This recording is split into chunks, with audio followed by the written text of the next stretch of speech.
Today, I'd like to talk to you about perspective development, one of the critical practices to grow narrative power for your professional services business.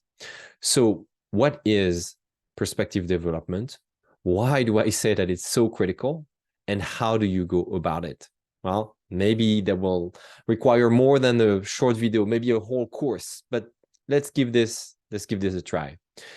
So, perspective development is the exploration, the diffusion, and the development of what I call a signature argument that you make in service of your audience's benefit, right? You build that argument to serve your audience. You do it from an intention of bringing value to them, and you take a stand. You take a stand for how you do your work, how you see the work happen, how your clients should be served, how your industry should think about the work or the product that they deliver.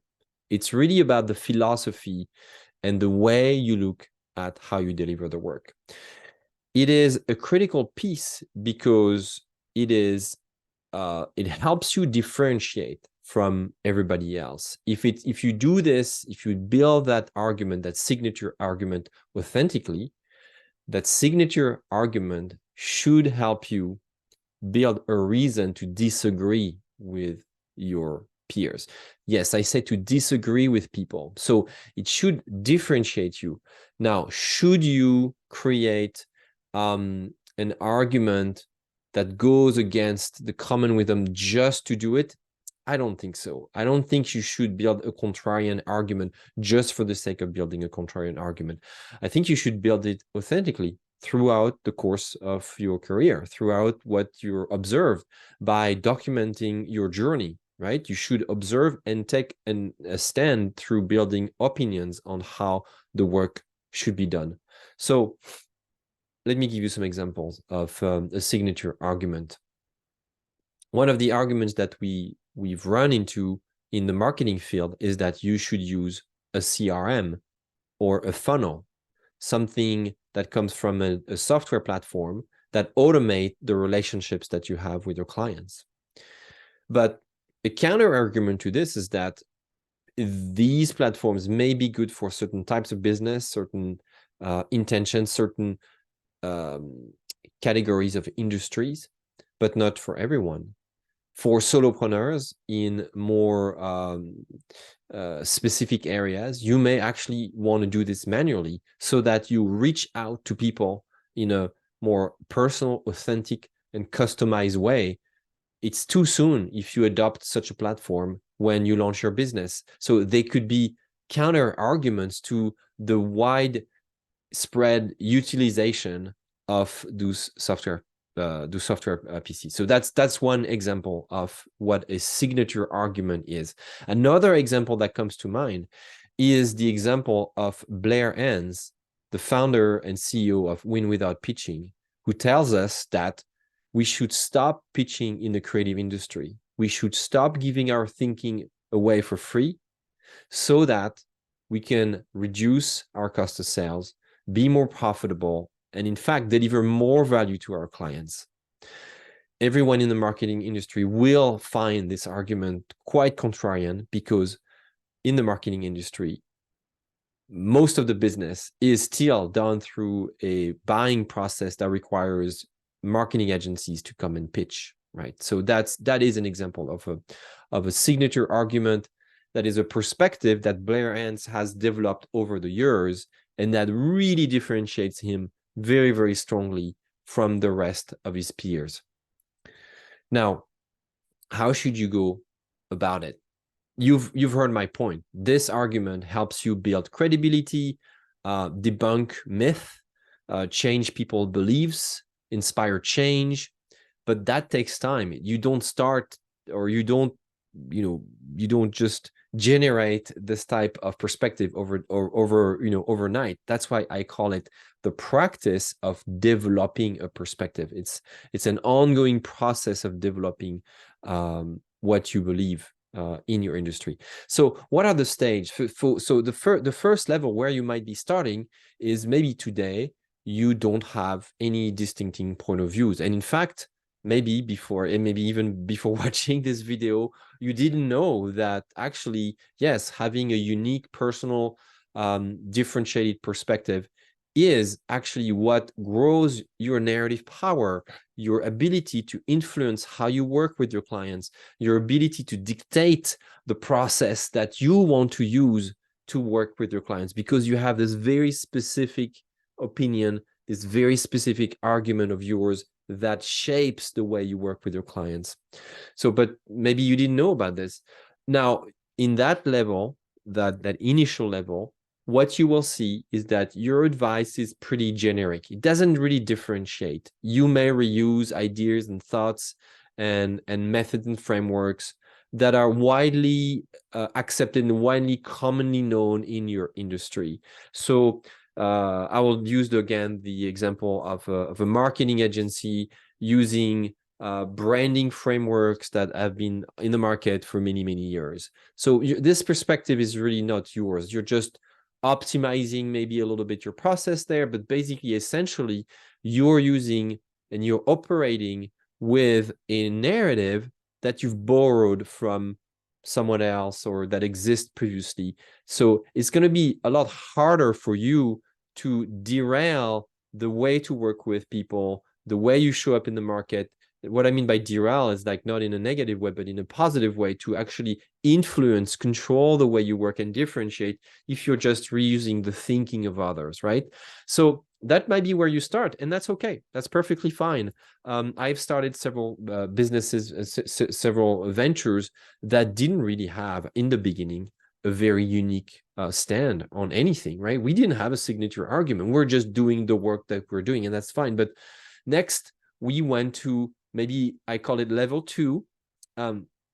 We went to the next level by starting to realize that there were some areas that we felt pretty strong about operating differently from others. So we started identifying areas of expertise and focus that were really, that where we had a very special, unique take that was really ours. That was they're starting to feel like, yeah, we don't agree with this way of working, the way of setting up networks or the way of coaching people. We'd rather have a more holistic approach, say, things like that. These were ideas that started to be really ours. So in that case, what did we start doing? We started to write about it. That's how perspective development works, is that only if you communicate, if you explain, if you write, if you create videos, short, long videos, you create seminars and courses and learning experiences that enable you to shape that perspective, to really crystallize that defining, that signature argument of yours. So that's really level 2, where you start feeling like, there's something there that is kind of unique to us. Next level is level 3, where you have now published, you have taken the time to publish your signature argument, your perspective in which there is a signature argument. I'm going to go back to Blair Enns's example. Blair Enns is famously known for his book, The Win Without Pitching Manifesto. And that manifesto is really, really strong, really, really impactful. He has published, in fact, I have his manifesto here on my desk. There it is. Highly recommend reading this book if you are in any sort of creative profession, of course, but consulting role, advisory role. If you claim to be an expert and sell your thoughts, please read today The Win Without Pitching Manifesto. He has published it in one single book that you can get on Amazon, and he encourages his client, his prospect, to read his point of view, his perspective, and find out about his signature argument, which is to win without pitching. That's also the name of his company. Before you go to his workshops and seminars, and before you work with him and his team. So level 3 is when you have crafted, you've taken the time, to put together a single document that is available to all your clients and colleagues, and that stays here. I'm putting my flag in the in the ground. This is where we are in the market. We are positioning ourselves in the market with that key idea, and that's why we are different.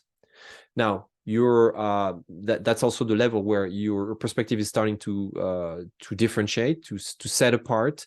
And with this, it's only the beginning, right? It's not the end. It's not because you have just published this document that's it. No, you continue to innovate and research and create insights that corresponds to what your clients need and what your clients want.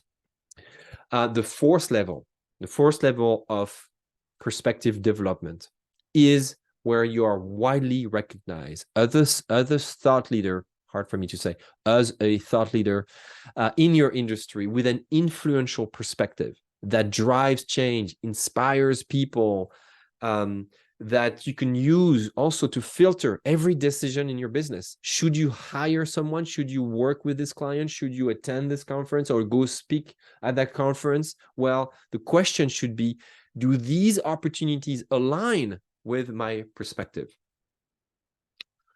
I will use my example. I published a book called Strategic Narrative. I read it to you in 13 minutes. It's posted on YouTube. It is the name of my method, the method that I use, that I created over 2 decades of work for professional services firms, leaders of consulting firms, engineering firms, marketing firms, design firms, whether you're a solopreneur or a large firm, whether you're in recruiting or marketing, wherever you're doing B2B professional services. I put this book together because I noticed that most of us don't make a difference between stories and narrative, and there is a difference, and that's what I talk in my book. That's my argument. That's my signature argument that you will hear me repeat, use, and activate everywhere I talk, everywhere I write or go. You can check all the podcasts I've been on, and I typically start by explaining what the difference is between a story and a narrative. The story has a beginning, a middle, and an end. It's closed-ended. It's a summary of facts, of events that a character goes through. And a narrative is a system of those stories, but not only just the stories, it's also the behaviors, the norms, the habits that people form. When we talk about the narrative about society, the narrative about our country, the narrative about our organization, or maybe your own personal narrative, that's what I refer to. And my point of view is that by designing, by shaping this narrative intentionally, you grow narrative power for your business, which is the ability to influence and sometimes also dictate, yes, norms and values inside your company and outside your company. So that's my signature argument. This is one, I think, outcome, one of the outcomes of my process and my daily practice of perspective development. And my goal is to be widely recognized as a thought leader in my industry for this argument. In fact, if you go to Google and you type stories versus narrative, the first thing that you will find right away is my definition, the subtle distinction that I see, yet very powerful distinction, first ranking on Google, which is a sign that it's not a very often explored question, but important question that I rank first at answering, and I've been exploring it, over and over. So that's the level 4 of perspective development. It's really when you have this point of view, this, again, I'd like to stick to my word here, signature argument that helps you differentiate in your market. At that stage, you use it all the time. It's who you are. It's your brand. It's how you live. It really shapes your business. inside and outside. It is your modus operandi. And that's why I say that a narrative, a strategic narrative, a well thought through narrative, a well structured, a well defined, a well activated narrative is really powerful when you have one, because it helps you shape, it helps you really differentiate, it helps you command the process, not in a mean way, not in a negative way, but in a way that is really valuable to your clients. Most clients, many clients, not most, but many clients in our professions think they know better, right? And we have to come with a little more settling thoughts. We have to come across as people who have explored those questions over and over, have answered the same questions over and over so many times that, yes, our perspective is clear, our perspective is differentiated. That's the process of perspective development. All right, I hope this video helped, and I hope that it made you as excited as I am to embark on the journey to develop your perspective and go find, if you don't have one yet, that signature argument of yours. Good luck.